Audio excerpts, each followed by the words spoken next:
So Zoe Laverne is a very popular TikTok star. She has almost 18 million followers on TikTok, as well as a huge following on various other social media. She used to be the most followed person on TikTok until Charli D'Amelio eventually caught up and passed her. And when that happened, there was a video that got leaked of Zoe bitching and crying over it, and it was kind of funny, not gonna lie. Like, just watching her practically have a mental breakdown all because someone passed her in followers is honestly hilarious and really goes to show how entitled she is. And the fact that in the video she called herself the quote-unquote star of TikTok makes it all the more hilarious. Anyways, it seems like she's doing really well for herself. Well, recently she found herself in a giant controversy where she was exposed for having a relationship with a 13-year-old boy. Now, the reason why this is such a big deal is because Zoe Laverne is 19 years old. So this kid that she had a relationship with was not only a minor, but 6 years younger than her. So pretty much, Zoe got exposed for being both a groomer and a pedophile. And before we go any further, I'm just gonna say that these allegations are true. There's a leaked video of them kissing, which I'm not going to show, but you can look it up if you want to. It's not that hard to find. And when the video got leaked and Zoe started to get a lot of shit for it, she went live on Instagram and basically admitted to the whole thing. She says that she and the kid caught feelings for each other and that she's not a pedophile, which I'm having a very difficult time believing because if you look at the definition of a pedophile, it says, quote, a person who is sexually attracted to children. Now, she wasn't sexually attracted to this kid, but she was still attracted to him nonetheless, so by definition, Zoe Laverne is a pedophile. She also says that they were both in a dark place, which is quite possibly the oldest and shittiest excuse in the book and has been used countless times by countless people. It mainly happens when a YouTuber, Twitch streamer, or social media star is getting a lot of backlash for a controversy that they're in, and they know they're in the wrong, but they refuse to admit it, so they just say that they were in a dark place, or that they were struggling with their mental health, or they were not in a good headspace. Also, how dark of a place do you have to be in for you to think it's okay to make out with a 13-year-old? Like, your life must really be going downhill if that's the case, but I don't care how bad your life is going. That still doesn't make it okay to go after 13-year-olds. Zoe also said in the live stream that she's not going to talk to this kid anymore, she completely stopped contacting him, and that their parents want the two of them to stay away from each other. And that seems pretty reasonable, right? Well, about a couple weeks ago, Zoe herself messaged this kid while he was live on Instagram, and she said that she misses him. She's not even supposed to be talking to him, yet she still is, so she just keeps digging herself a bigger grave. And this situation gets a whole lot worse because Zoe, for some reason, got her mom to come out onto social media and defend her. I don't know why she thought getting her mom involved in this controversy would be a good idea. Maybe she expected everyone to back off when her mom came out and told people to stop. Like, this did absolutely nothing for Zoe. If anything, this only added to the controversy, but let's just take a look.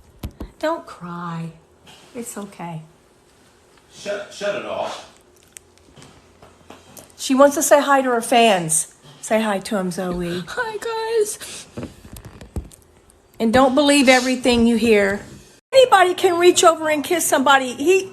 They're best friends, and this needs to stop, you guys. Why are you doing this? Okay, the mom clearly doesn't realize that this friend that Zoe caught feelings for is 13 years old. That's not okay. In fact, it's fucking illegal. The kid is probably still in middle school, and Zoe probably graduated high school. She could potentially go to jail for what she did, and honestly, she should go to jail. Also, I like how dramatic Zoe was being in the first video, crying into her mom's shoulder, talking with a really sad voice. Overall, just trying really hard to get sympathy points. Now, I want you guys to do a little exercise. Close your eyes and imagine if the roles were reversed. If this was a 19-year-old dude getting exposed for making out with a 13-year-old girl. Because if that was the case, this situation would be all over the internet. People would be going after the guy non-stop and they would do everything they can to ruin his life. They would make sure he has no chance of having a successful future. He would immediately get canceled across all social media and a bunch of other stuff. But since in this situation it's a 19-year-old girl, she's pretty much getting a slap on the wrist. A lot of people are calling her out on this, but for the most part, Zoe is pretty much getting away with this. The double standards of society are absolutely insane. I don't understand why people with huge followings and a platform suddenly think it's okay to go after minors. Like, this has happened so many times in the past with cases like Minilad, Onision, Lionmaker, and now Zoe Laverne. Let me just say, if you have a platform platform and you use it to go after minors, you don't deserve a platform. It doesn't matter how big you are or how much of an influence you have. If you use your platform to go after minors and groom them, then you don't deserve a platform. It's that simple. But overall, Zoe is getting a lot of backlash for this, and rightfully so. She is losing followers on TikTok, not at a rapid rate, but they are still going down. She has comments disabled all across her Instagram page except on one post, and on her YouTube channel, her comment section is filled to the brim of people talking about this situation and basically making fun of her. But all in all, Zoe should face at least some consequences for what she did because it was obviously illegal. And I'm gonna end this video on a positive note by wishing you all a happy Thanksgiving. Be sure to stay safe and try not to eat too much turkey. But yeah, that's it from me. Thank you guys for watching, and I'll see you next time. Peace.